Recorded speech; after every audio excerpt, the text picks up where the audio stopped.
I think if everyone was free to do what they want and what they say, there wouldn't be a need of a leader. Especially in this society, if there is a leader and he's telling you that this is wrong and this is right, but inside I'm thinking, no, I'm free to do what I want, then there's no purpose of that leader. To progress, there has to be rules and regulations within freedom of speech as well.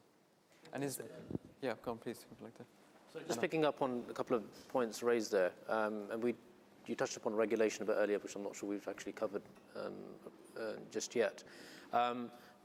Everyone agrees that people should be free to express themselves, to share their opinion. Nowadays, with people all across the world, you post a little video on YouTube, it goes international, it's global. Yeah. But even in this country, we have rules and regulations when it comes to practicing free speech. We have the Press Complaints Commission, for example, and that's been established for a few years. Editors have to follow a very strict code of conduct. Okay. So they are told of certain limitations as long as there's no direct intrusion into somebody's private life, or if there is no allegation that's made against somebody that it doesn't have some kind of premise or basis to it. In terms of this code of conduct, who actually decides what goes into that? How do they define where the rules are and where they lie? It's almost like a collective agreement amongst people in that profession. And one of the clauses in the Press Complaints Commission is that they have to be committed to maintain very high professional standards. Okay. And there's an agreement as to what that means. So yes, freedom of information, the public has a right to know certain things, obviously, but there are limitations that even editors do recognize. And if they do cross the line, and many have done, it works against them. Many newspapers have been on record as having paid ridiculous amounts of money in damages. Right. So it suits them and it's in their interest to make sure that they remain within the confines of the law. Okay. Because we're talking about legal aspects, if I can bring you into discussion here. From a legal perspective, what are the sort of boundaries within freedom of speech? I think the first thing, just before answering that question, I'm not evading it. Just before answering that question, I think the most important thing in my mind when conceiving of this debate is a separation of the law from morality. Okay, so they're two completely spheres. They're very obviously very closely linked. Law is influenced by morality, and morality is influenced by law. But what I mean by that is it's one thing to say that the state is allowed to stop someone from doing something, is a separate question from saying a particular person should not exercise his right in a particular manner. Okay. So, for example, it's one thing to say, I have a right to lie. The state should not come and put me in prison if I lie to my mother about how well I did on my exam, right? It's not something the state should come and interfere with. That doesn't necessarily mean it's a morally good thing for me to lie in that situation. So what we need to ask is the first question about in what areas can the state be entitled to stop someone from speaking? That's, I think, for me, the first question that you have to ask. And the second question is, well, even if the state doesn't stop you from speaking, surely there must be some sort of code of conduct or a moral code or some sort of responsibility out there that says, wait a moment, you have this right, but should you really be saying that? Yeah. That's the way I think the debate should be conceived. Okay. Waqas, I'm just turning to you. I mean, we've talked about the various advantages, disadvantages. Surely the person's right to, not be not have people say things against them that could potentially harm them. Surely that right should be much higher in value than the person's right for freedom of speech. What's the balance there? There are pros and cons to that. It is a very strong line of argument to have. If we can maybe take one recent case as an example, that is the line of argument given.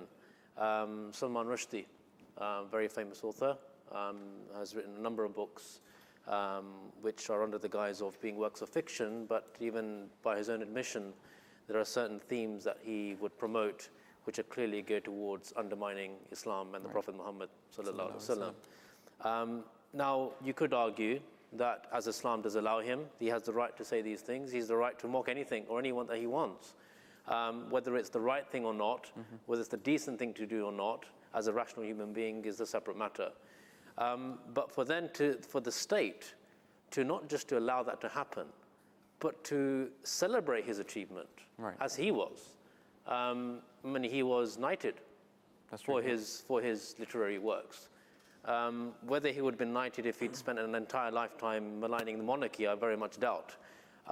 So there's another question to be explored there, perhaps. But you're absolutely right. Many Muslims were offended by not just what he had written, but the fact that the state had almost publicly patted him on the back. Yeah, that's almost, right. well done, congratulations, carry on the good work. And that's the message that people get. And there is this argument that says that, well, just as writers or artists, or anyone for that matter, a philosopher, a politician can say what they want, and they have a right to do it, shouldn't the victims of their criticism have a right. also have the right to have their sentiments protected? And that is another area altogether. Yeah, I mean, because just turning to you, I mean, looking at it from an Islamic perspective, it seems recently there's been so many attacks on Islam, whether it's the Salman Rushdie or Geert Wilders. We've heard about the caricatures as well that we've mentioned as well. You know, in those examples, the way they seem to actually benefit it from it and say that the way they can get away with it, if you like, is because they have their freedom of speech to put out what they want. And how the issues that have arisen in the media has been the Islamic reaction from that. It's been, you know, way over the top, some people would say. So, I mean, how would you respond to that? It's the point about sentiments. I mean, it perplexes me a little bit to have all this attachment to my feelings and my sentiments. And you gave the example of Muslim sentiments. I mean, are we such cowards? Are we such so unable to speak and stand up and defend ourselves that we have to either go and stand in a corner or sit around and moan and complain or look at what these people are doing to us, or not be able to express ourselves, so we go and burn flags and we go and throw dustbins around? I mean, is that a civilized behavior? No, it isn't. I mean, the first point on the sentiments really is this, is that if we were going to limit speech on the basis of sentiments, none of us would say anything. Yeah. I mean, how many times have you been offended by your family, your brothers or your sisters or your parents or people you work with? Everyone disagrees. Disagreement is a positive thing. Okay. The key thing is how you express it and how you behave. And it's the point that you're totally right with yourself in saying it's not so much the speech or the content of the speech, it's the behavior and the intent with which it's done. And there's nothing to stop Muslims standing up and saying, well, actually, and this is all the more so if we truly believe that what we're saying is right. What's to stop us standing up and saying, well, actually, what you're saying is wrong. Yeah. And these are the reasons why you're saying it's wrong. But and not only is it wrong... It's the way that they need to express precisely, that. And not only is it wrong, but I'm telling you it's wrong, and I'm doing it in a dignified manner, showing you that actually your behavior of insulting me, I'm not going to rise to that behavior. Yeah. I'm going to act with a certain degree of decorum and respect and proper conduct and show you actually, not only am I right, but I'm showing you that my behavior is right as well. Fantastic. Let me move to the audience. I mean, us as Muslims, how do we present ourselves in a way that, if there are examples where we do disagree, how do we actually present that disagreement? Have you got something you'd like to add to that? Last point made by Qudsi Saab there is interesting, because you could say that when I'm offended as a Muslim, then I choose to behave in a dignified way. Now, the question is, where did I get that code of conduct from in itself? That I've got because I subscribe to a system that has presented, that I feel is more rational than anything else. So that's my choice. Okay. Whereas other people, that's not necessary. I can't sit here and say that is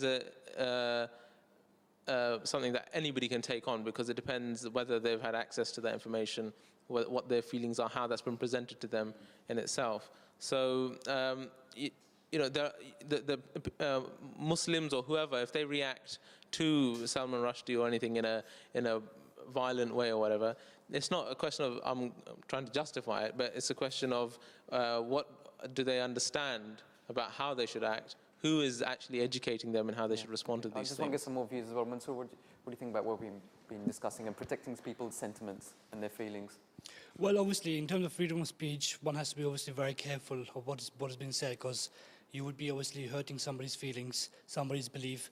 You have the right to speak openly, but one has to make sure that take the aspects and take views in consideration that does not harm or hurt anybody else's feelings. I just want to take one more point of view. Amir, have you got something you'd like to just add to that?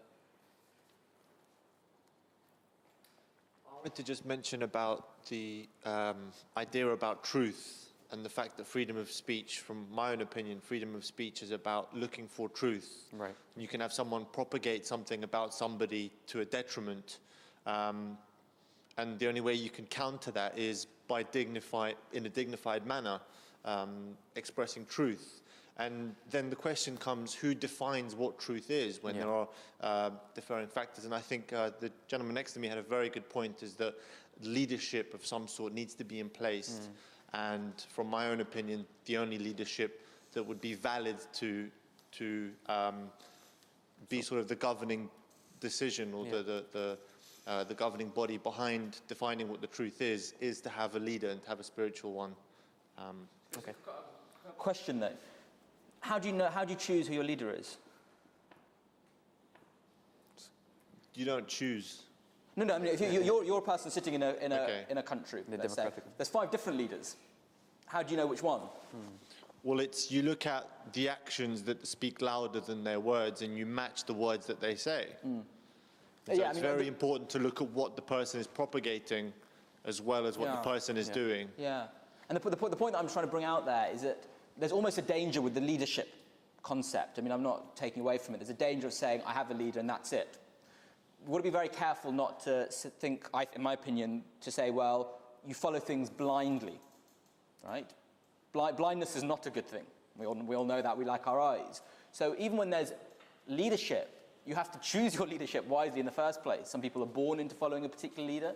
They have to decide from themselves at some point in their life, is this what they're going to continue to do? Other people will question things, and the value of questioning is not a bad thing.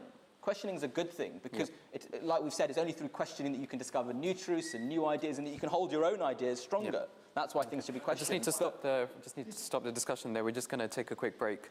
But we'll carry on afterwards as well, and join us for the second half of the program, where we're going to be focusing a bit more on the media and what role that has to play within this the whole issue of freedom of speech. So we'll be back in just a minute.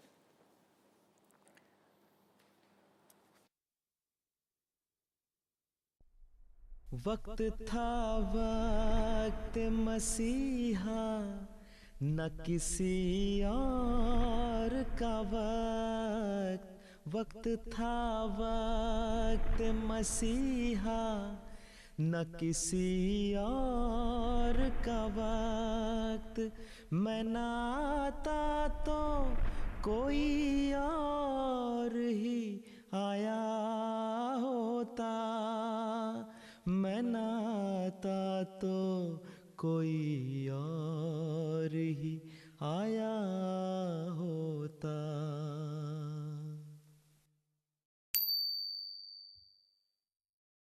जिंदाबाद जिंदाबाद अहमदियत जिंदाबाद अहमदियत जिंदाबाद अहमदियत जिंदाबाद अहमदियत जिंदाबाद अहमदियत जिंदाबाद